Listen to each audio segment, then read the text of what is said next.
Kibbwana was born under a sky full of stars. In Ngoma, his village was a place of laughter and sorrow, just like any other. He grew up learning the rhythms of the earth, the whisper of the wind, and the stories of his ancestors.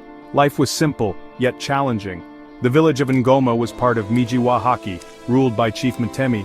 Mtemi was a greedy man. His heart was cold. The chief and his men took everything from the villagers. They took their crops, their livestock, and even their dignity. Kibbwana saw the suffering in his village. He saw the tears of mothers who couldn't feed their children. He saw the despair in the eyes of men who had lost their will to fight. He felt the injustice deep in his soul. One day an old woman named Mama Amina was beaten by the chief's men. They had stolen her only goat. Kibbwana, filled with anger and sadness, vowed to fight back. He would become the protector of his people, a silent shadow against the darkness. Kibbwana was a quick learner. He trained in secret, honing his agility and cunning. He could move like a ghost, unseen and unheard. He learned to fight, not with brute force but with strategy and precision. He became one with the night. His first acts were small. He would sneak into the storehouses of the chief's men and take back what was stolen. A sack of grain here, a few coins there. He would leave no trace, only whispers in the wind. He distributed the recovered goods among the villagers. He helped widows and orphans. He gave hope to the hopeless. People started talking about a silent guardian, a shadow in the night, fighting for them. Kibbwana's actions gave the people courage. They started resisting the chief's men, refusing to be bullied any longer. The whispers in the night grew louder, carrying the name the silent shadow on the wind. The silent shadow became a symbol of hope. Villagers started sharing stories of their protector. Mothers would tell their children tales of his bravery. The legend grew with each whispered word. Kibbwana wasn't satisfied with small victories. He knew that true change required a bolder move. He decided to strike at the heart of the corruption, the chief's palace itself.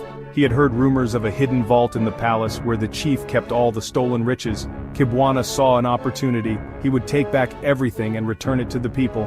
The plan was audacious, dangerous, but necessary. Kibbwana spent weeks studying the palace, memorizing the guards' routines and planning his every move. The seeds of rebellion, sown in the hearts of the villagers, were about to bear fruit. Section 4, the Palace Heist. The night of the heist arrived. A full moon hung in the sky, casting long shadows across the village. Kibbwana, dressed in black, moved like a wraith through the night. He bypassed the guards with ease, his movements fluid and silent.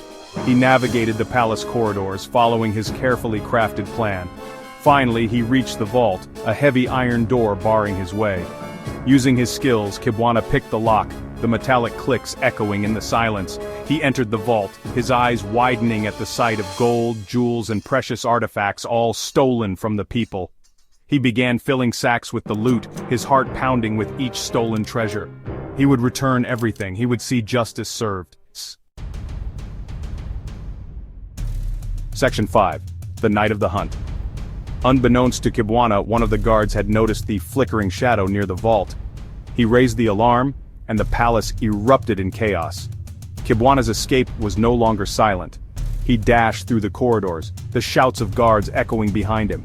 He fought his way through the palace, his agility and skill his only weapons against the onslaught.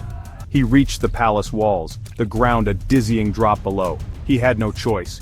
He leaped, landing heavily on the other side, the impact jarring his bones.